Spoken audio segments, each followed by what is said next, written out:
Okay, so because I felt like it, I decided I was gonna make a quick video on invading for you guys. And I'm also going to throw in this video stuff for your support for Thresh that he can also apply to other champions. But I'll start with the invade stuff since that applies to everyone. So, I'm gonna go over a bunch of different paths that you guys can take game to invade, and yeah.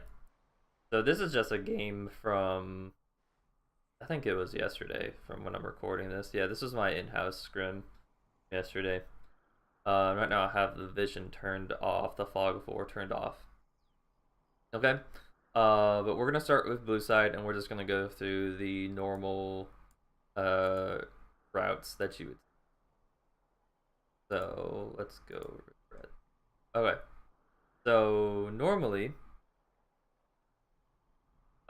this is like a normal route when you come in through here. That's a normal route, going in like that. We know though that that's like pretty bad because if the enemy is here, like I am right now, they see you and the invade pretty much fails and you just get like vision. If your goal is to just like try to get control of the enemy's jungle, this will work just fine.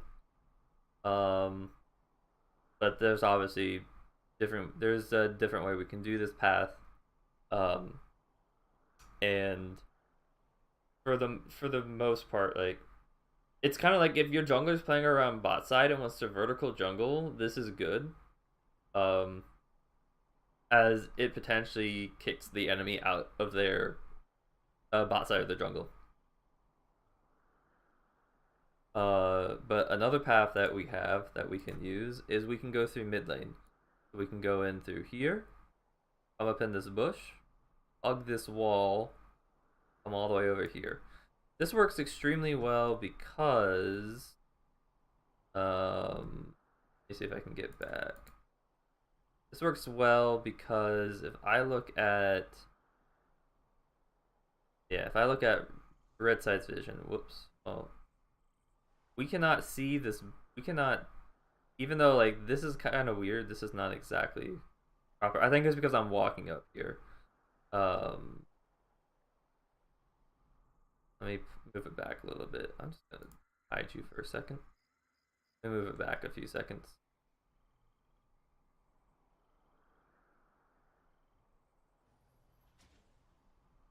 Okay. Right here is where someone would normally. So let me delete this. Okay. So right here is where someone would normally be. Okay. So we can use this path. It works the same thing like the tri-bush path, which I'll go over in this. Use this path to come and hug the wall here, and they will not have as they will like even though it looks like I have vision here, I really don't have vision until about this point, maybe even more like this point. Um, so by the time I see you guys, it might already be too late, for me, and I might die here. Especially if your opponent is like really hugging up against this wall here, then they cannot see you coming in at all. Okay? So this is like a really good path. The problem with this path is that if your enemy is doing a proper 5-point, then the opponent may see you. In this case, Jarvan is like up here, because we're having our jungler sit in the middle of the lanes for our 5-point here. So in this situation, Jarvan is here. He there we go. He cannot see you guys if you come right into here like this. And this is normal for the enemy to be up here. This is normal for the enemy to not be. However, it's not unusual though for the enemy to be more here in which case they can see all of this. Okay? So if the enemy is here and you're going in for the invade through here and they see you, just back out. Just back out and do normal 5-point. Okay. So we've went over these two paths. Yeah. And like I said, the path through mid has a much higher success rate of actually getting a kill than the other path, just the normal path that you'll just see people use generically. Okay, so then we're gonna come up to here.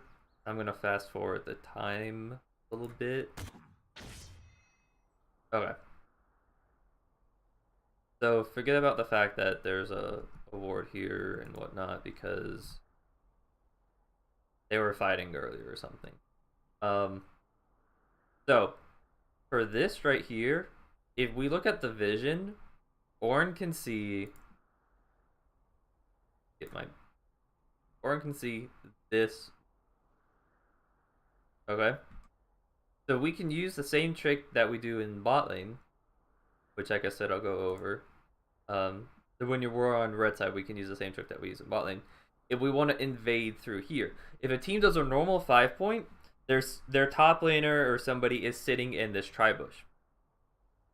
So we can do our normal strategy where if we coming through the jungle, it's much better if you come through the jungle, just in case someone's sitting in the top lane.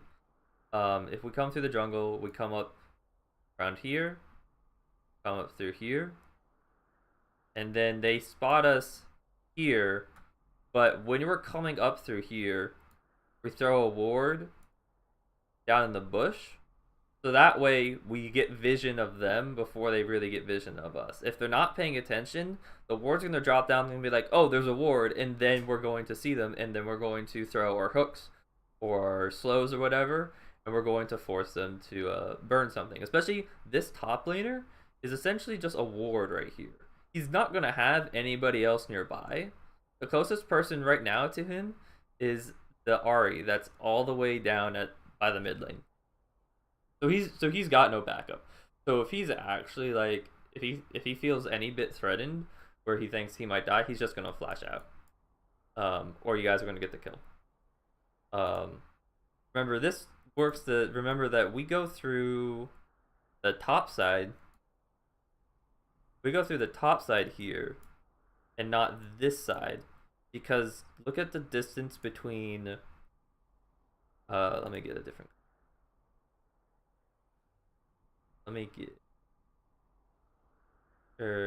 I'll just look at the distance between here. Look at the distance between here. This is clearly longer this. Okay? So this is why we go through this side. Okay. So that's that. Okay, now we're going to look at the path that I use a lot in my games, especially if I'm playing a hook champion. I'll use this path a lot in fives. So if an enemy does a normal 5-point, they have their mid laner or their jungler sitting where this Ahri is right here. Okay, or it's more so like but anyways, doesn't quite matter. It's the fact that it's like in this area. Okay? This is really important to note. So this Ahri right now can see this with the vision, okay? Which means that she will not see if someone goes like that. And I don't think in this particular situation she can see if somebody hugs this wall, goes into tri-bush, because of how just vision is. So if you're figuring out what I'm going to get at, if all of you at the start of the game run into this tribe or this bush right here, this is gonna work out perfectly. So all of you run into this bush here, have your normally you'll have your jungler or your mid laner, whoever's kind of got a bit more range on them. You're gonna have them. I'll use purple.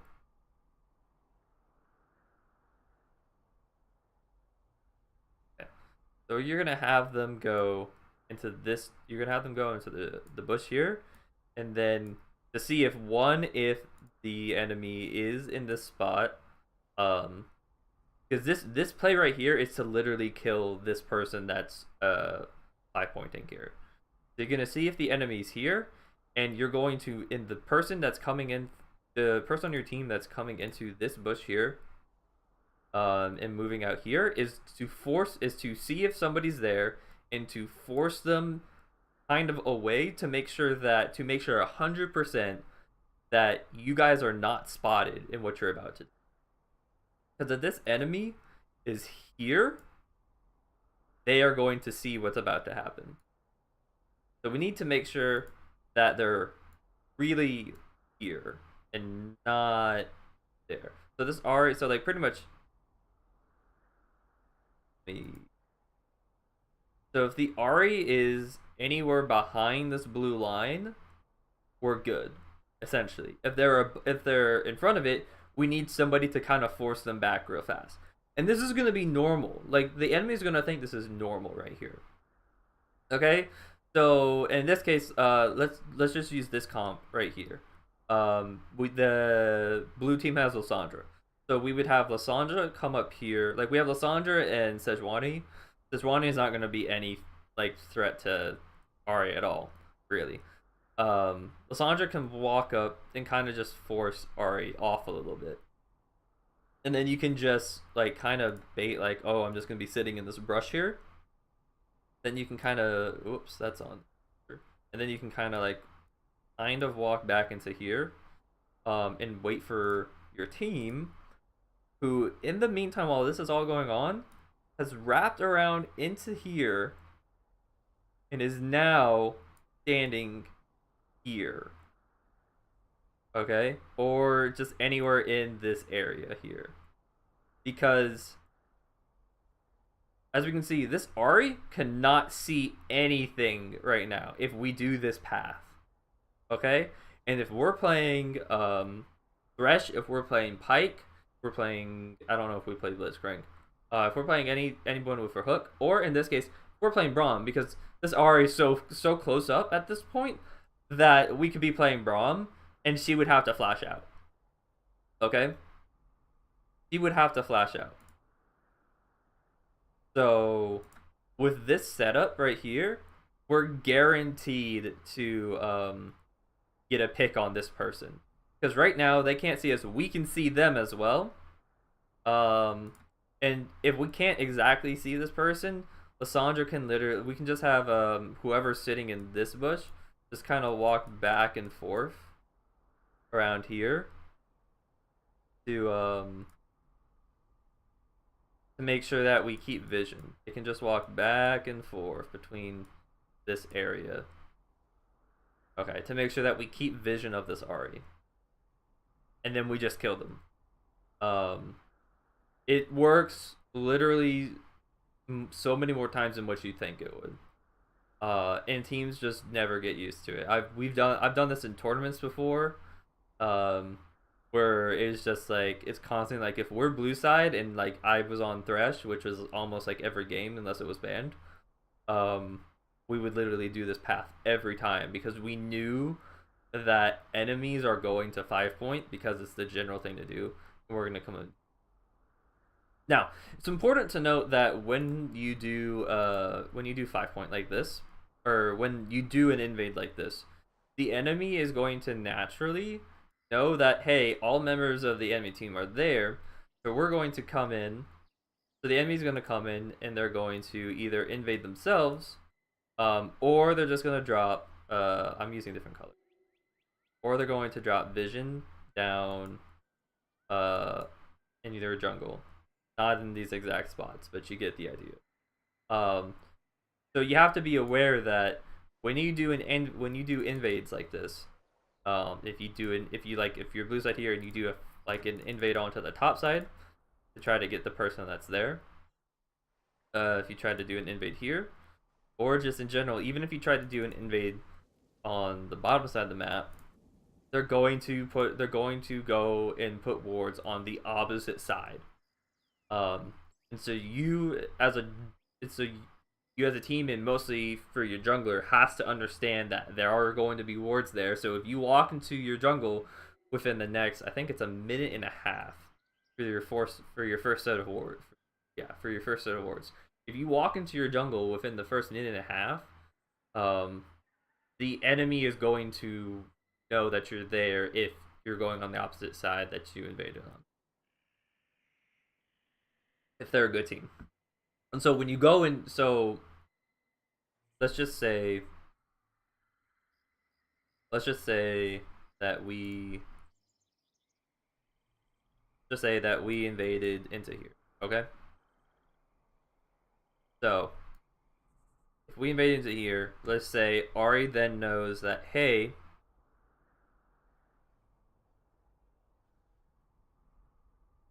I can go get vision down in their jungle. Whether it's don't necessarily know how deep someone would put it, but they can put it.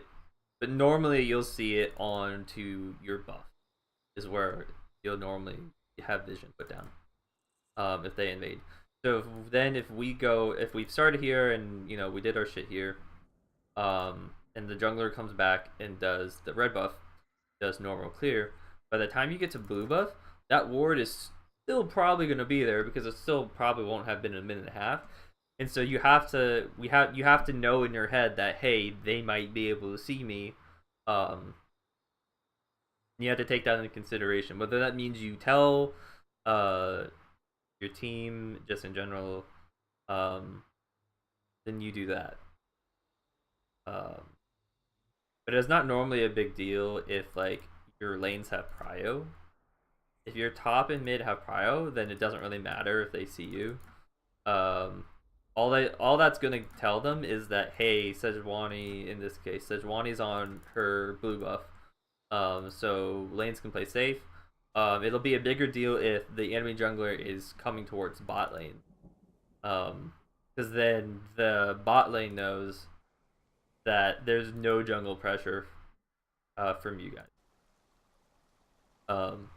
And so then their bot lane can look to play super aggro and call their jungler down, and it's a guaranteed 2v3. So that's something that you guys have to keep in. Yeah, so now I'm going to go over red side fades. So this... Okay, here we go. So for red side invades. So red side is a little bit trickier just because there's not as many good invade routes here. We can always just run through here and then kill the person that's in this bush, which in this case is Lysandra. This path almost never works just because the person that's sitting mid is generally far up enough to see you. That almost never works. And just the wall here. Okay, well, this wall right here is thinner than the wall up here. It's thinner than this wall, so it's gonna take longer to wrap around this wall. Get up here. So stuff to keep in mind. You could also potentially look to wrap around in here and do this, but generally they will see you doing that. If like literally if Lysandra is any bit further up here, she sees you 100% coming in from this invade. So generally Invading into this bush never happens. So instead, what are our other choices? So we have this path. Oh, actually, so we have this path. Okay, this is pretty good. Um, because especially you can see like Soraka sitting here right now, and you will never see me sit in this bush for this exact reason. You will always see me standing here because I have more time to see the enemy coming from this spot. Okay, so when the enemy wraps around this corner, I can see them before like Soraka will be able to see them. And it's a safer spot for me to sit. So when you're coming in from, we're coming in from here. We have a couple different options. If we think somebody is standing where this Soraka is standing right now, then what we can do is we can either, depending upon like what champions we have, if we have any type of hook champions, we can throw that hook into the bush here and help to blindly get somebody. This would be a pretty safe way to invade, and it's pretty much just be looking to get a pick on somebody without actually like committing ourselves to the invade. And if nobody's there, then what we can do is we can then choose to either keep going or we can just back out and just play it safe. So you doing that is a really safe invade strat. So well, let's say we invade through here. It's pretty much normal for what we do. If we if we invade and we see this Soraka here, if she's there, then obviously we try to kill her. And she won't have that much time to react if you guys have been hugging the wall.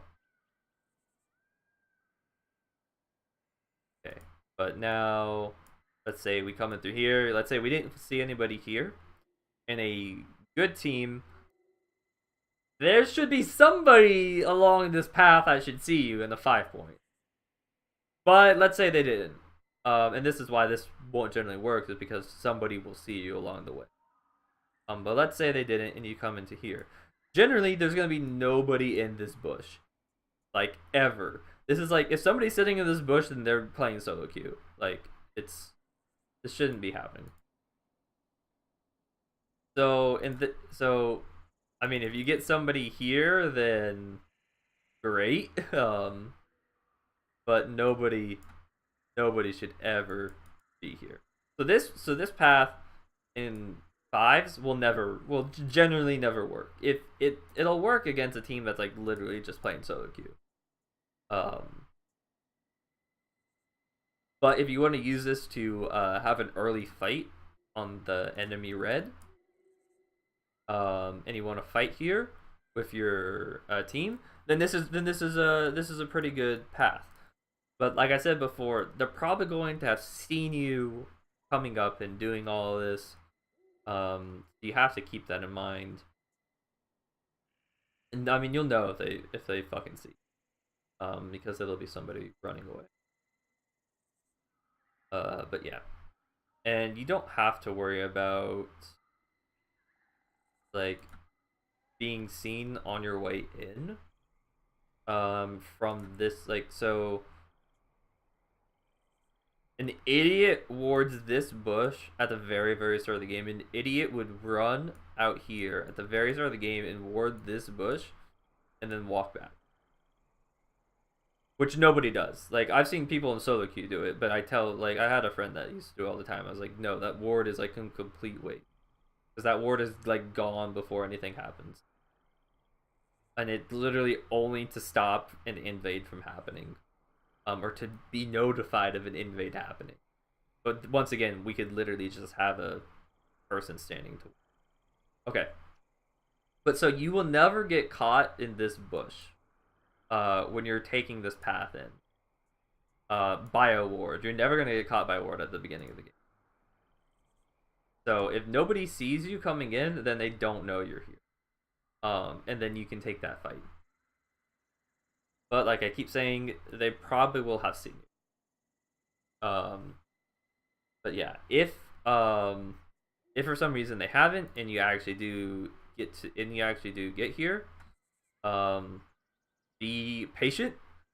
Teams will generally start the red if they're on blue side. So just be patient and wait. Somebody is going to they're just gonna walk up and start fighting, or somebody is going to run into the bush that you guys are in, and you guys are gonna fight. Okay, so that's that. Also, if nobody sees you walking into here, that means there's probably somebody right here or right here. These are the two spots that somebody's going to be in. So do not reveal yourself. Nobody like accidentally walk out because we're all trying to stack up here. We had the support in the back for some reason. He's trying to walk up into the front. Just don't be seen, please. Okay. But that's probably not going to work. So we're going to look at the Tribush invade, which is to be expected a lot.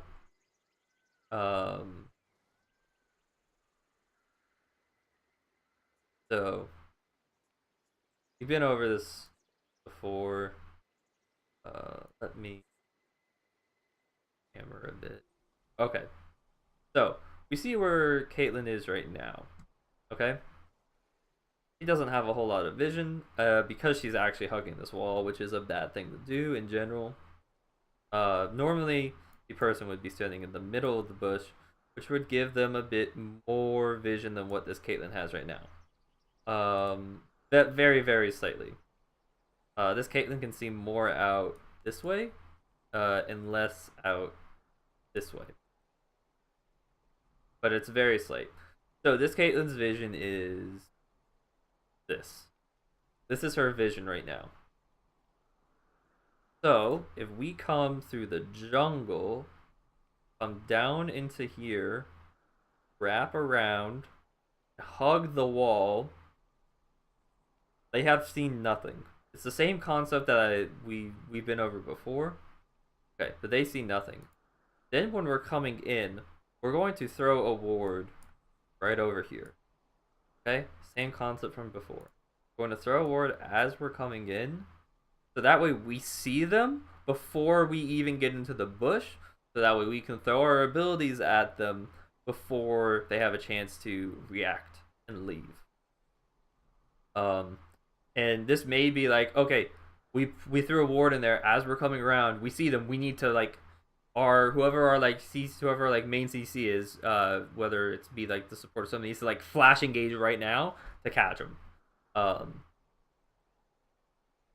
Like if we're playing Thresh, it's literally like we're playing Thresh and we're like right here. This is like the point right before they see us, and we're walking around and warding, and we see them in this spot right here.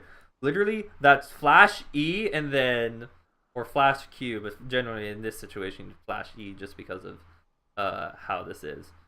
You'd flash E and just secure that. Make sure that we secure this. So it's just being like very, very aggressive. Yeah, that's generally how it works. And then from here, you just wrap around. And then once you get to here, it gets a little bit complicated. So past here is where things become a little bit tricky. If you did not see anybody in that tri-bush, that means your opponent that means your opponent is sitting here. 100%. Your opponent is sitting right here.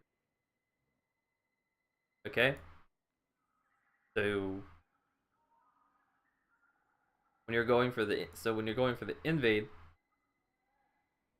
you just walk straight up here, your opponent's gone. Um, and if they're stacking here, you're dead because they have all the time to react. Teams don't generally stack there unless they're expecting you to be there in the first place. If they're expecting you to invade through the tribe bush in this situation. So it's happened to me before several times in scrims where the enemies like kind of figured that we're going to invade, um, and we invaded and they were there. So do keep that in mind that if they think that you're going to be there, then this coming through here and just coming through here and like walking past this line, if there's anyone standing there, they're gonna see you. Um, so yeah, just be careful is the big thing. And understand that literally, if you haven't seen anybody at Tribush, you're not getting a kill at this point of time unless there's an idiot standing by the red buff. There's an idiot standing by the red buff. Once again, they're playing solo queue pretty much, and they're just bad.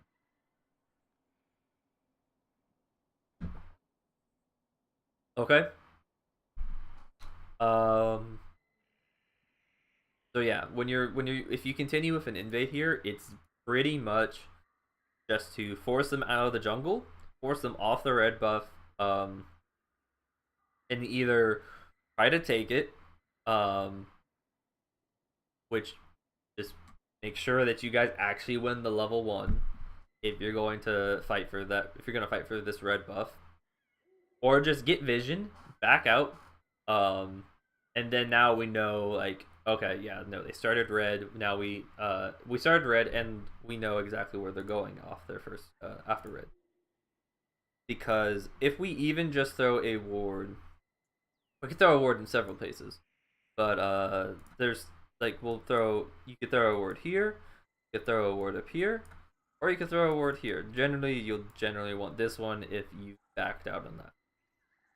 Okay, so if we have this ward here, we'll see them take it. We'll see bot lane go over here, and we'll see the jungler do. We'll see the jungler walk over to do Raptors, walk away to do blue. We won't know which one he goes for, but we'll see that if he walks over here, he's probably gonna do Raptors unless it's like a single target clear jungler, or he's gonna walk down here and do Krugs. This is really important information to note because what this information provides us is if he walks over here, okay, we know that there's only 2 paths that he can go. He's either going to do Raptors, or he's going to go and do blue, or wolves into blue, whatever. He's going to go up to his top side. So we know that off of Raptors, like we know that the jungler like off of Raptors might just go straight. I'm gonna use a different. So off of Raptors, we know that the jungler has a few options. He can go up to his blue, he can go over to his Krugs again, or he can go and take Scuttle or look for mid game. Those are the options that he has off of going Raptors. And more often than not, he's not going to go for Krugs. It's very, very inefficient for the jungler to go from red to Raptors to Krugs. So he's probably not going to do that. So we can eliminate that option. So the jungler is going to either go to Scuttle, or he's going to get mid.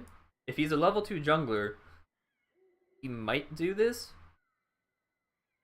But at the same time, probably not. And we will see this happening too, because if we've done our homework, and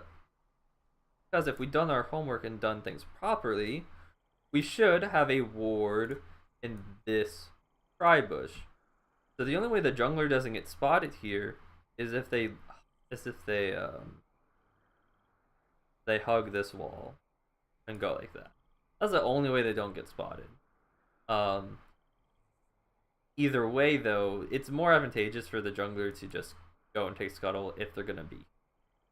So that way they can get their health back, because raptors do chunk you for a decent amount, unless you have pretty good AoE. But if you have good AoE, they're generally just going to farm anyway, because that's how it is. And they're not going to look for a level 2. But yeah.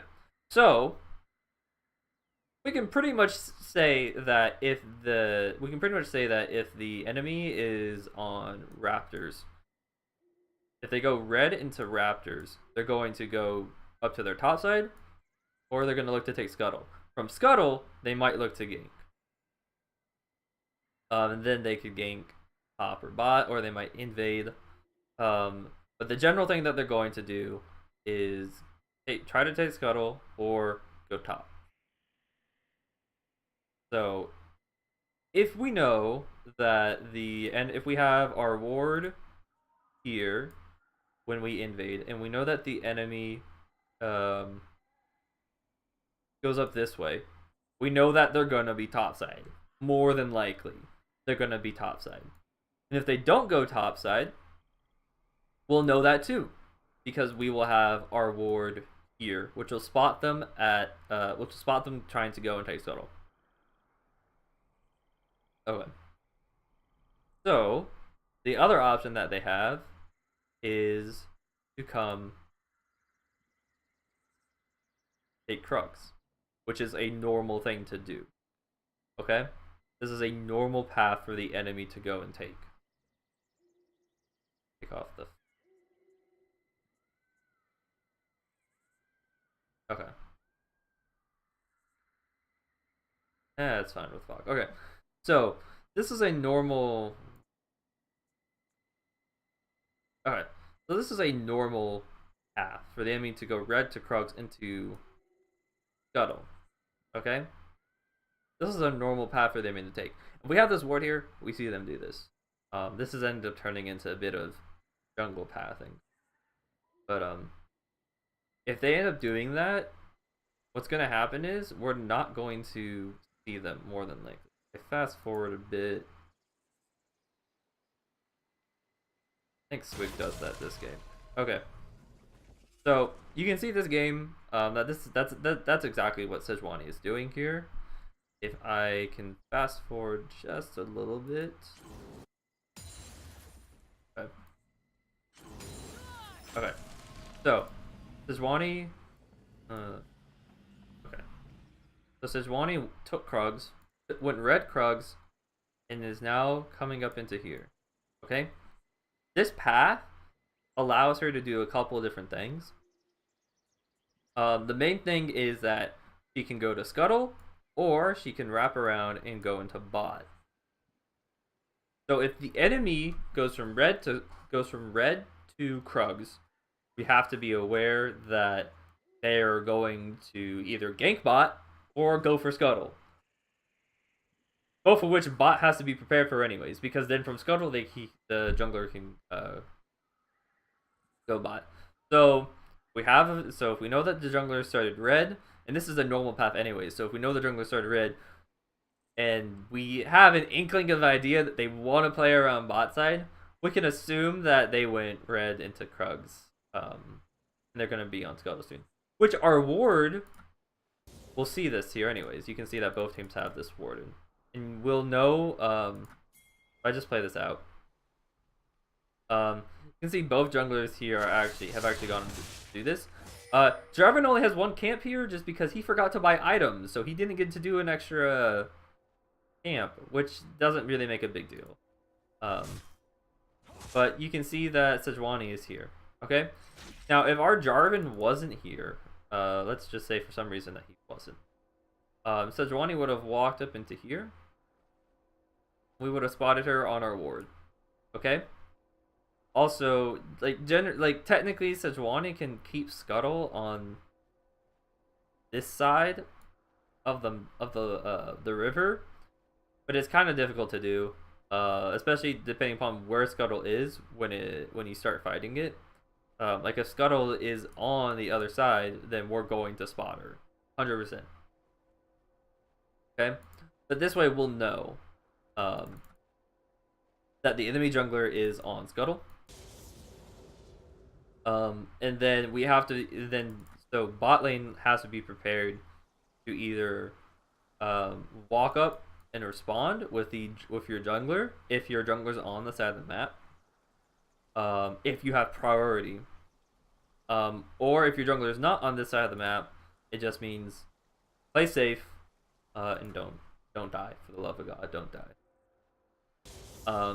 Especially if you know your jungler isn't gonna be on the bot side of the map. In this case, I'm just going off the assumption that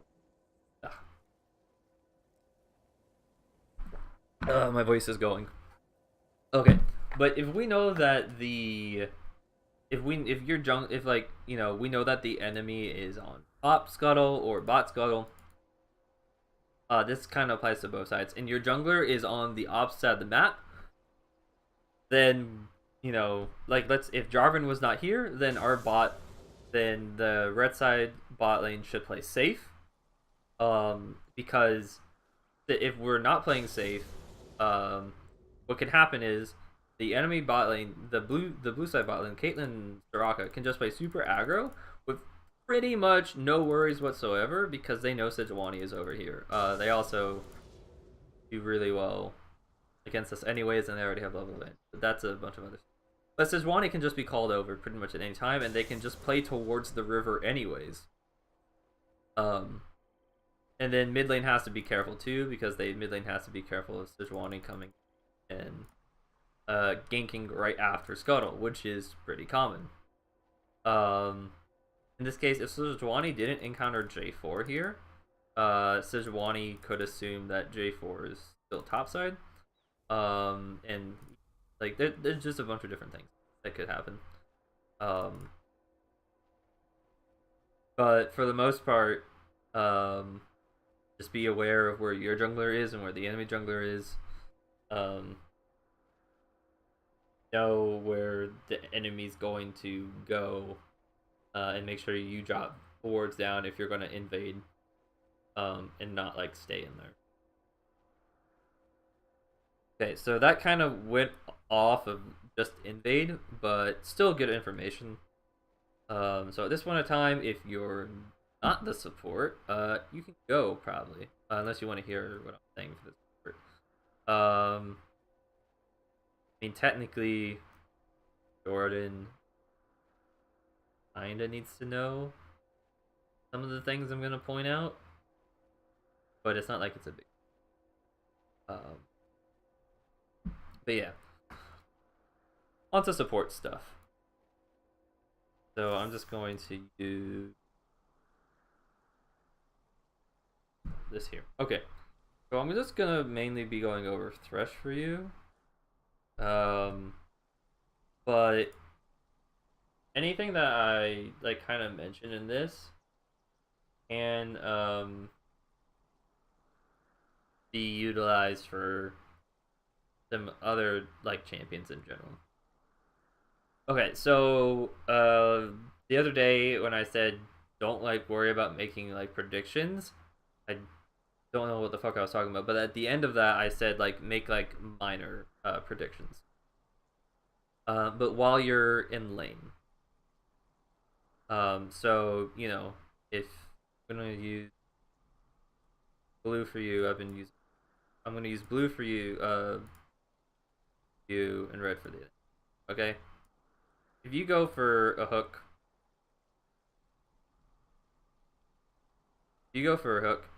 okay, the enemy's going to dodge. But in lane, they're only going to dodge a little bit. So whichever way you're gonna think they're gonna dodge, just make it so that like if you think that they're gonna dodge up in this case, if you think they're gonna dodge up, then what you should do is you throw the hook so that it's like, because this will still, because the hitbox is like this big, so this will still hit them.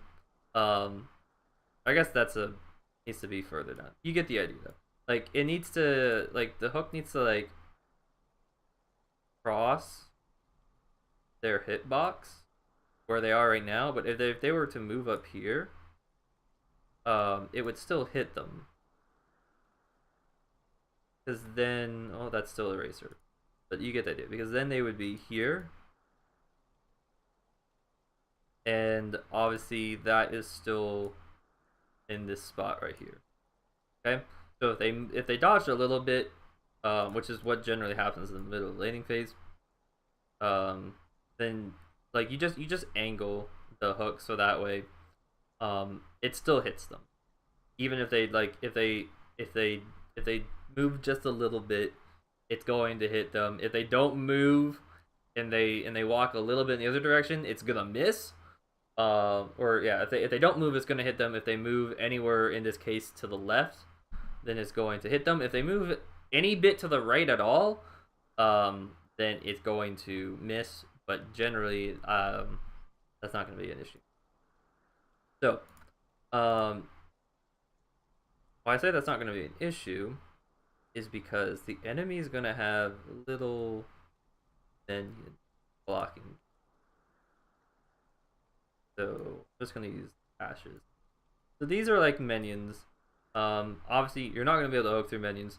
The enemies are going to be sitting behind their minions constantly. Okay, and if they're a good ADC, they're going to be sitting behind minions. If they're an even better ADC, what they're going to do is they're going to make it so that they are opposite to you.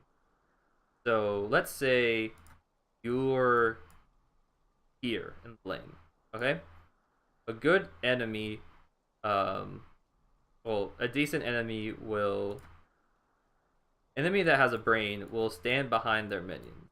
Okay, a person that's even smarter than that is going to stand up here. Okay, you'll see in solo queue most people will just stand like in the middle or something. Okay,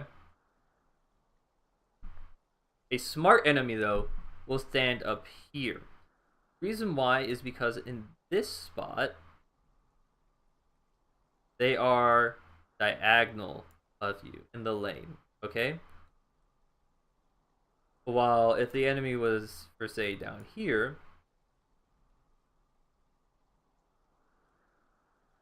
look how shorter the distance is.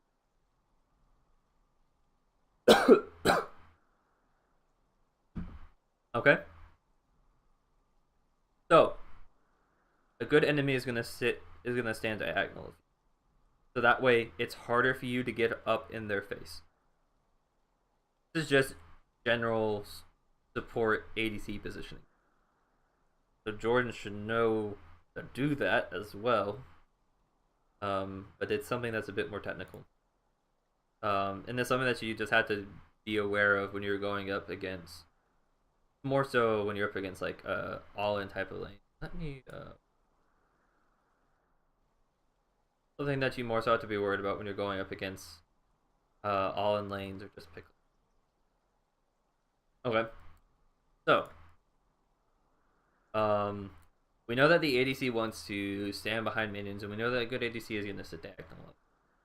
So if we know that, then we can use that to our advantage. Our jungler come in through here or here. Either way, it doesn't matter. And if we know that the ADC wants to sit diagonal of us, we're down here. The ADC is going here. It means that it's easier for our jungler to get onto. Okay? Little simple stuff. If the enemy ADC has tri-bush warded or has this bush warded, they're going to feel pretty comfortable standing up here though, so we have to keep that in mind. We're calling for a gank. If we're calling for a gank though, let's say that we have, well, I guess if they're here it doesn't matter. They're pretty safe in that spot if they have ward. Okay. So, we can also use this further though, because we can start, if the ADC's there, the ADC's up here, you're down here. Okay, support's generally going to be somewhere here, maybe even in this, depending upon who they're playing. Okay, or they're sitting like right behind the 80. Those are the really only couple of options that they have. If we have our jungler coming, if we have our jungler coming up from here, then we're probably gonna have to like start fighting beforehand. So what we're gonna have to do is we're either going to have to move to position here and then go in, or come in like this, or just flash on them. Okay. So if we take, oops, I can delete everything. So if we're standing here, the purpose of going like this, because remember we're gonna have like minions in the lane and whatnot. So right here, you're just moving back and forth. That's what this looks like. You're moving back and forth, and then all of a sudden you decide, hey, all of a sudden you move up in the lane. You're down here, and you're just moving back and forth, and you move up. The ADC is going to take his time to move around like this, if he's going to reposition himself properly. But he probably won't. The reason why is because he's going to want to stay behind minions. That's not an accurate. The ADC would be more towards the middle of the lane scenario, but you get the idea. But he's going to be farming minions and whatnot, and he's not going to want to exactly be parallel with you. Not exactly we're going to want to be parallel with you when he comes in. When he's not going to want to be parallel with you. But he's gonna take some time to like react to the fact that you're moving. Can we stop giving me ads, please? But he's gonna take some time to react to the fact that you're moving. So when you go and move up here, the ADC is going to be slower than you to move appropriately. Especially if like depending upon where the wave is. And so at that point of time, then that's when you go move in and strike. And then your jungler coming in at the same time. Once again, this is like a little bit difficult because this is not an optimal path. If they have this, if the enemy has a ward up there, but just something to keep in mind. This is more technical. Of course, a much simpler solution to this problem is just to flash on top of them, set up the gank like that, or set up just a fight like that. This is just general stuff for just fighting anyways. Because like this, you'll come like this, go like this, for this, just flash on them. So then the other one is coming around like this. Same kind of concept as this, if we're coming in from the other direction. And all this, of course, can be mimicked on the other. But we're coming around from the other direction here. So if we're coming around like this, we're just coming straight up here. The problem that the thing that we have to be careful of when we're doing this is that remember the enemy support is somewhere back here, somewhere here. It's in the bush or something. He's somewhere. So we have to keep that in mind. But let's say that the enemy support is right behind him, or something like that. If we start walking up, okay? If we start walking up, the enemy has to walk back or fight you. Those are the only two options here. Is walk back, or like they could like walk up here if they have like their jungler up here. But those are the only two options that they have.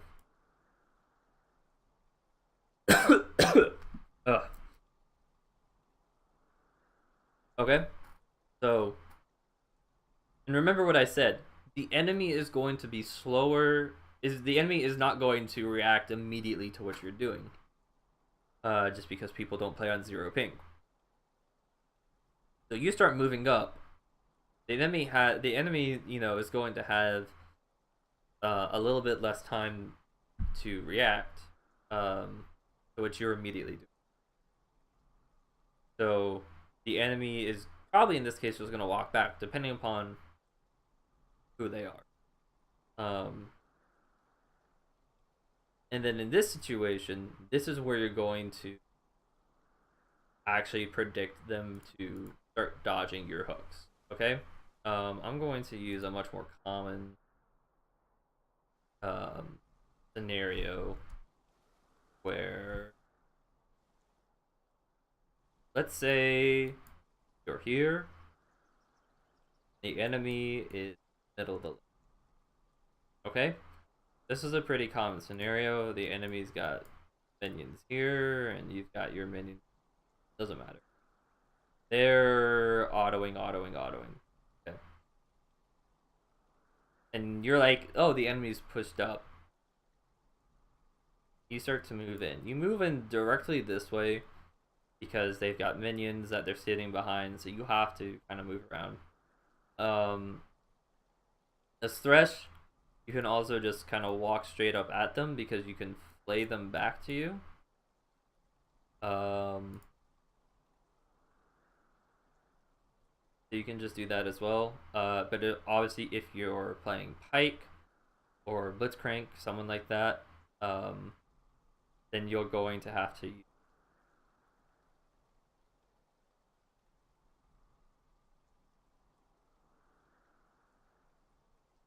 get around the men. Okay, so either way you're running at them. The ADC is going to do one of two things. ADC way, or they're going to move further down, or combination.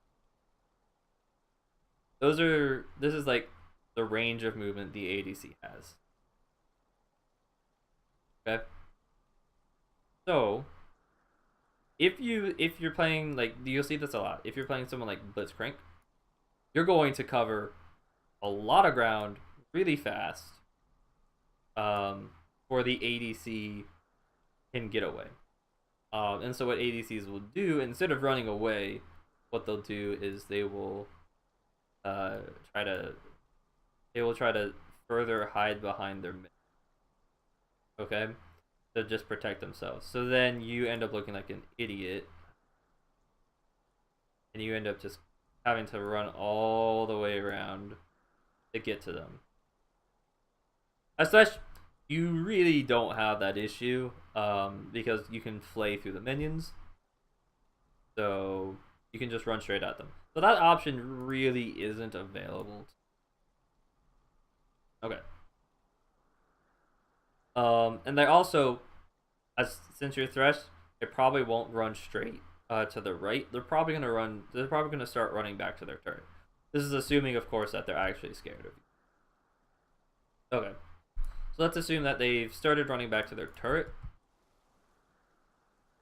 At this point in time, this is where you have to start thinking about how they're gonna dodge. Let's assume that they're playing an ADC that doesn't have any movement ability, any dashes, or anything. So you're here, and the enemy ADC, let's say, is here. Probably. Well, doesn't matter. Okay. ADC's here. Your hook is gonna reach them as Thresh, and they know it, and they know you're walking up to hook them. So the enemy is going. You can expect at this point for the enemy to dodge because they know a hook is coming now. They 100% know a hook is coming. So the enemy can either go here, or go here. These are really the three range moves. This way is kind of the same thing. Okay, so these are the 3 range of movements. Because this is essentially if comes out like your hook comes out like this, then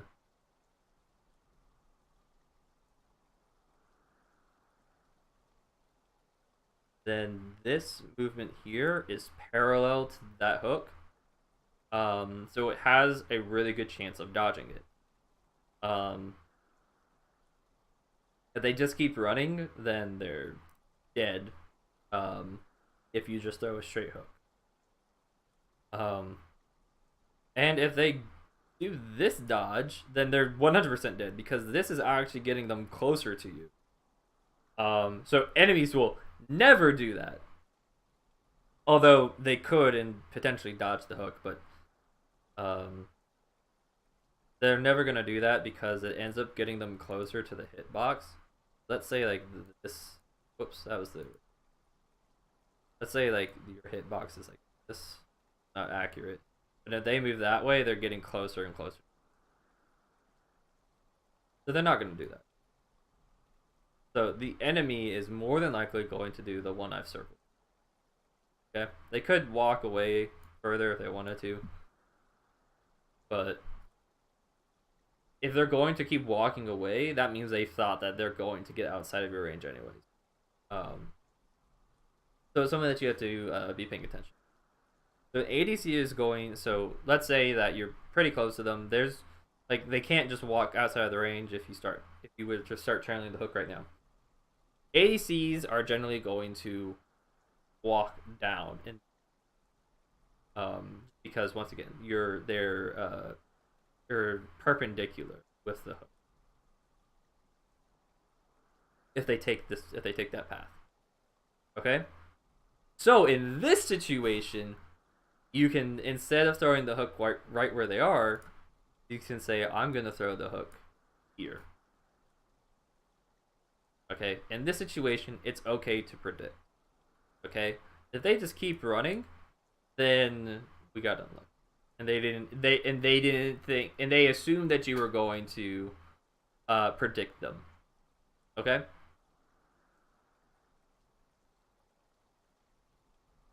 So in this situation, that's when you go. This is when like you start predicting shit. In lane, you do minor predictions. You do minor adjustments. And we remember that while we're in lane, remember that enemy is going to stand behind minions. So if the enemy is here and you're here, this hook never works. Never works. Okay? This is a no. The reason why this never works is because the enemy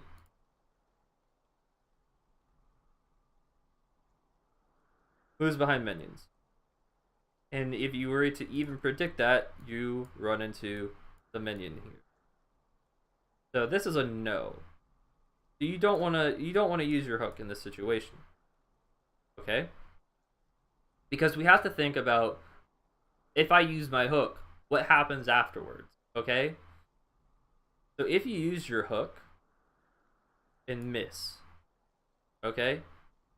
The enemy support knows, let's say the enemy support's like sitting in here. You know they're there or something. Or they're up here. It doesn't really matter. The enemy support, or the enemy bot lane knows now you have one less ability.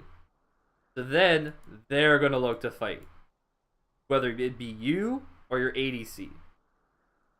Because they know that you now only have Flay, and that your hook is down for like 15 seconds. Especially if like you didn't hit anything. Then your shit's definitely down for a long time.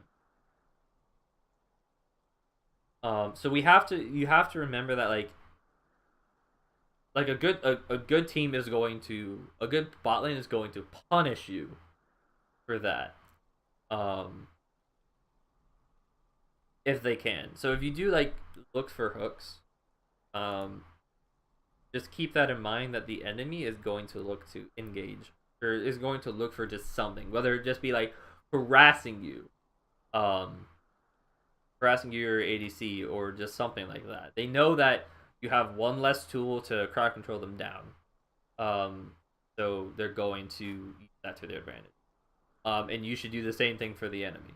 If the enemy does something that's like pretty big, you know, the simple thing is Ezreal used E because he wanted to get a last hit, or he was trying to dodge something, or get away from something. Either way, that E is that means he has that down now, so you can use that to your advantage, and you now know that he doesn't have like an escape. If Leona went to use E, jump onto your ADC and misses, that's down now. That's a pretty big deal. That's one less CC tool that she has. And so just keep those things in mind, and also know if I hook this champion, what happens? What happens if I hook this champion?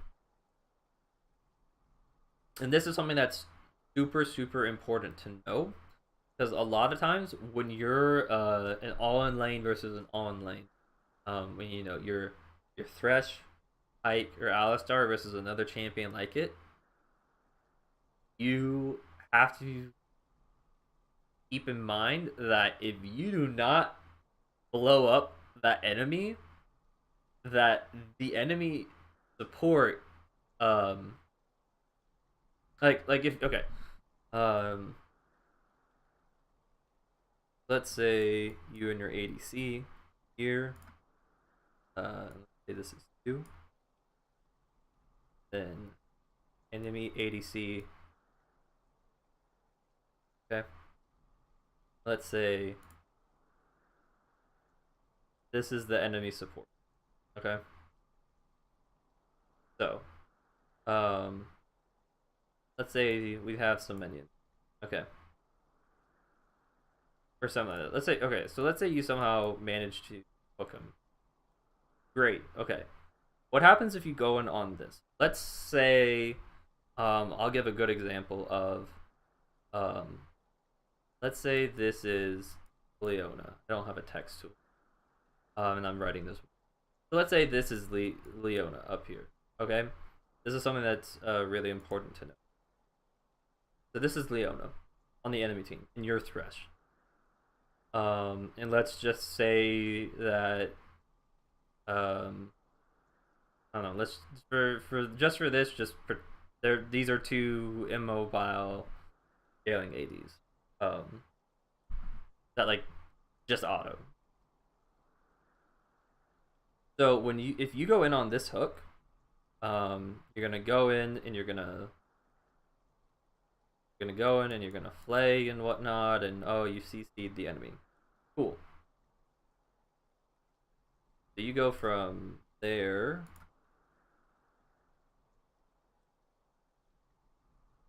Okay. Your ADC is going to walk up to auto enemy ADC. Okay. So as your ADC walking up, enemy support, it has 2 options. The enemy support can go on you or the ADC. The enemy support is almost always just going to jump straight onto the ADC because that's the damage. Okay? You are not dealing damage. Like, maybe if the enemy ADC is already low, that's different. But let's just say you guys are all at full health. Okay? This Leona is going to walk up and attack enemy ADC. And this comes into the ADC should be diagonal of the support, so that way it is harder for the enemy support to get onto the ADC. Okay? Which is something that you should keep. This is once again going. This is like positioning, positioning and thinking about what happens when you do something. So the enemy support is going to jump on your ADC. Okay, you've used up all your tools of crowd control on the enemy ADC. Meanwhile, the enemy support has jumped on your ADC. Okay? However, you went in first. So all of your shit's down now. And after all of your shit's down, the enemy support is midway through going through all their shit on your ADC.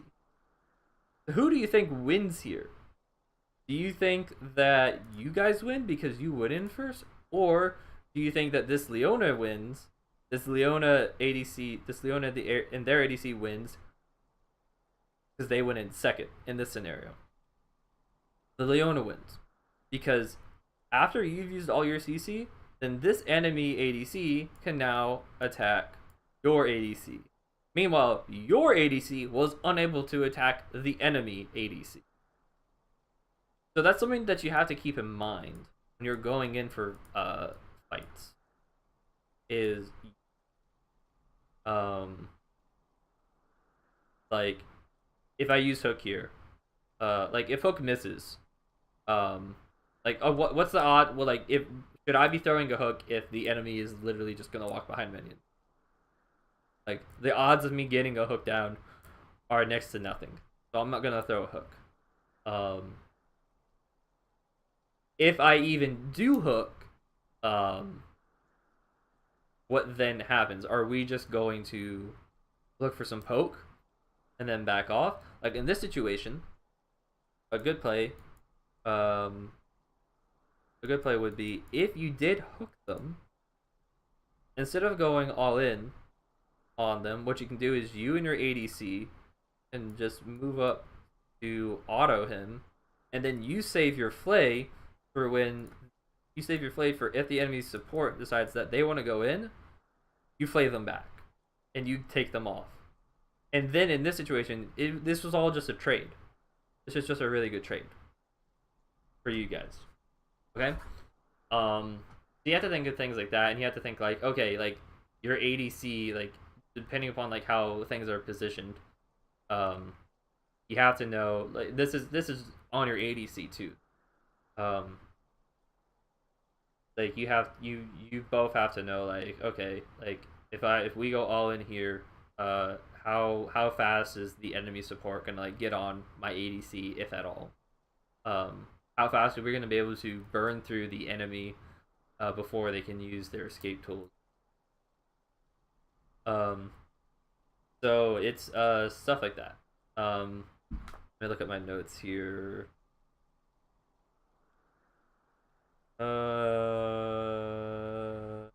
Okay. Right. So, final thing for hooking and prediction.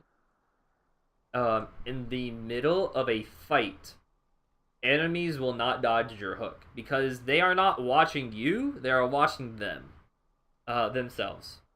So you don't really have to try to predict shit, for that. When enemies are running away from a fight, it's the same thing that we talked about when I showed the example up here. The same example that I showed up here when they're running away. They know you're probably going to look for hook. So make sure like you can predict that they're going to dodge. Yeah. Okay. So that's enough about hooking a bit. Let's see. Tips on autoing. Okay. So as Thresh, so this I've got two more things. It's going to be about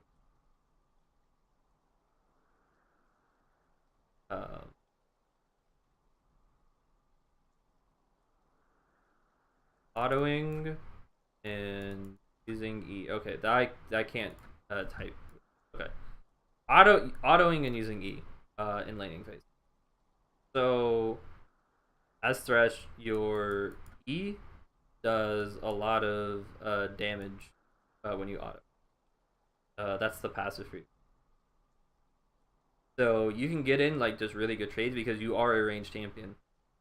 you can use that to your advantage, just like how you would poke with um, mage or just as an ADC in lane. You can use that with Thresh too. ADCs going up to take a minion, you auto them. Supports walking up to take a minion, you auto them. Supports kind of mispositioned, you auto them. Granted, it works better if the enemy support one can't engage on you and two can't fight back um, easily. But you get the idea. It's like poking the enemy with your autos. As Thresh, you just have kind of less range. But those autos will stack up over time. And then using your E. This just is good in general. Use your E before your Q as Thresh when possible. Your E is guaranteed CC. Okay? Should be, at least. Now, if the enemy's here, and you're here, your E whole hitbox. Okay? So they're gonna get dragged back here. Okay? This is great because then after you use your E, you immediately use your Q. Okay? So you EQ, your Q is guaranteed to land after your E.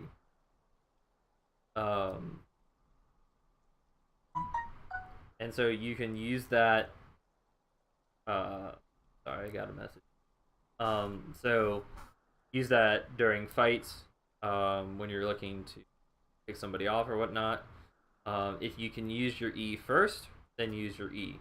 If your jungler's coming in and you can flash E on somebody, and then Q, to secure the kill. Like if you don't need a flash, then don't flash off. But if you need to do that to secure shit, then do that. Yeah, hit response real fast.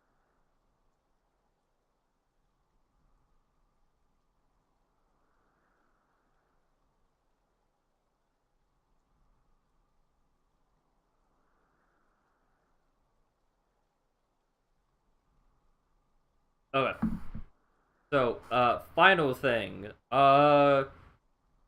Leveling on Thresh. Okay. So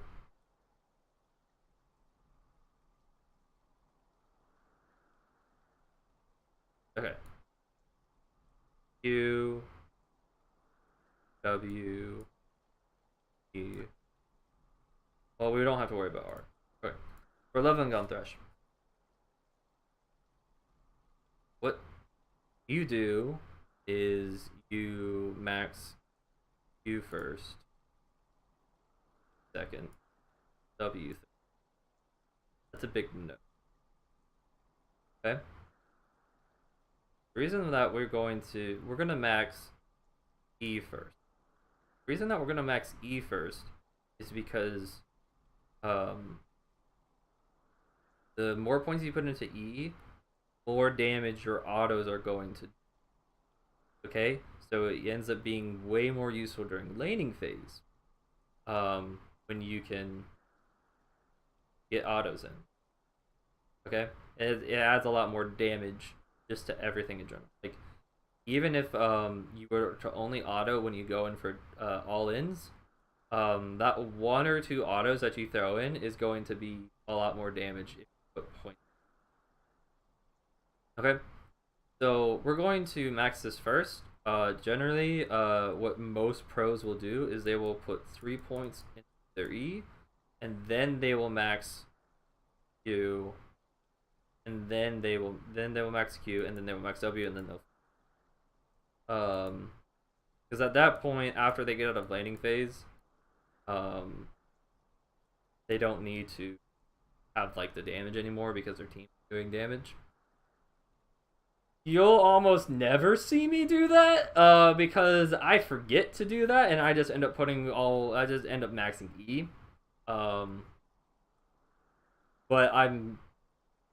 But it's better to put the 3 points into E, then max Q, then max W. I just never remember to do that, and I just ended up putting all the points. Um, so yeah, the only benefit to like maxing Q um is really just you have the decreased cooldown, which isn't like a big deal in laning. Because you're not going to be hooking on.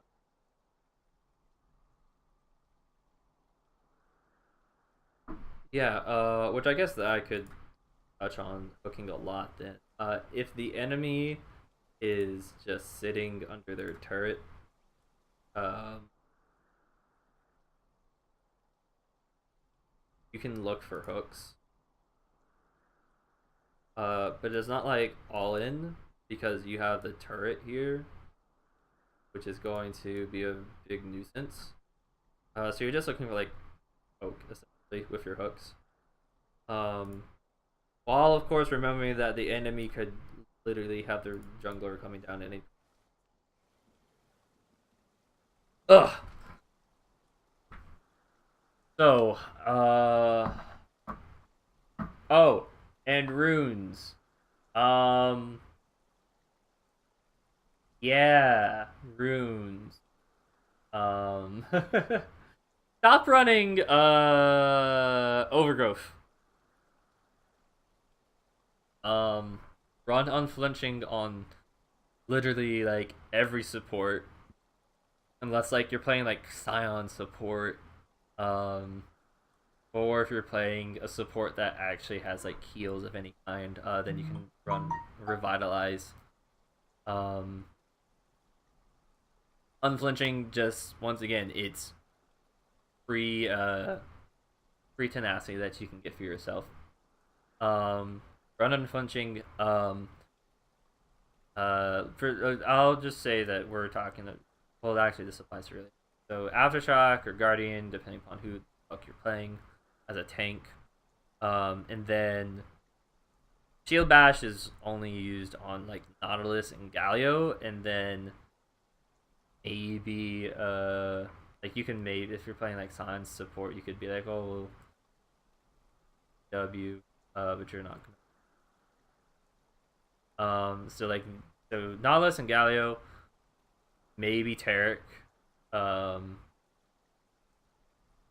if you're not playing like one of those, it demolish or font of life. Demolish if you want to like do a shit ton more damage to turrets. Demolish is like if you get on the turret and end up proccing demolish. Which if you're playing like Thresh, it's generally a lot easier to proc demolish because you are ranged. Compared to like an Alistar or a Braum. So demolish will pretty much like secure you 1 or 2 plates during the landing phase. And that's really all it's used for. So Font of Life is better for just fighting in general. But the effects of Font of Life are actually very, very minor, from what I've seen. So it's not like it's a super big deal if you don't go. If you want to go demolish instead. But yeah, so Font of Life is fine to go. But like if you're not gonna fight a lot, like if you're not if you're not fighting a lot, or if you're just going to win the lane anyways, with or without demolish, or not demolish, with or without Font of Life, you can take demolish to make sure that you get the first turret faster. But yeah, like Font of Life maybe heals 30 health at the beginning of the game for your ADC, maybe. So yeah, it's not like it's a big deal. And then for the next tier, then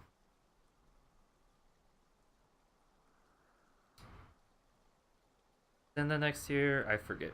Oh, regardless, oh yeah, it's conditioning, second wind, bone plating. Second wind is pretty guard, for support. Maybe if you're going up against like a heavy poke lane, you can take it. But generally, you'd prefer bone plating. because it makes you tankier when you go and do your fights. Or you'd get conditioning if you don't think you're gonna fight that much before 10 minutes.